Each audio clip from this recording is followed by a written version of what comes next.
Blood moon એટલે શું, સાદી ભાષામાં સમજાવું હમ તો કેટલીક વખત તમે જોયું હશે કે સૂર્યનો ઉદય હોય અથવા સૂર્યનો અસ્ત થાય ને હમ ત્યારે સૂર્ય લાલ બહુ દેખાય, એકદમ લાલ દેખાય.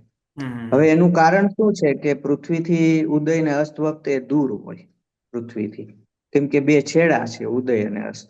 એ હમ દૂર હોય ત્યારે શું થાય છે કે સૂર્યના કિરણો 7 રંગના બનેલા હોય, જાની, વાલી, પીનાલા.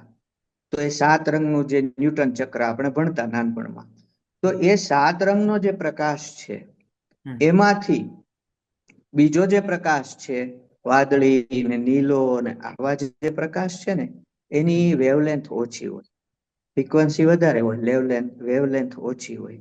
ફ્રીક્વન્સી અને વેવલેન્થ એ બંને એકબીજાને વિરુદ્ધ હોય છે. તો એની ફ્રીક્વન્સી વધારે હોવાથી આવા જે નીલા અને વાદળી ને પ્રકાશના તરંગો હોય ને, એ વાયુમંડળની અંદર એના પ્રકાશના તરંગો જાય એટલે એના કણો સાથે અથડાય અને હમ વિખેરાઈ જાય છે.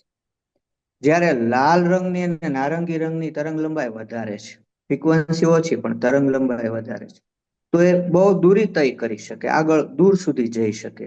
હમ એટલે એ આપણી આંખ સુધી પહોંચી શકે, એટલે આપણને લાલ રંગનો સૂરજ દેખાય ઉદય કે અસ્ત વખતે. આ જ ઘટના બ્લડ મૂનમાં બનવાની છે.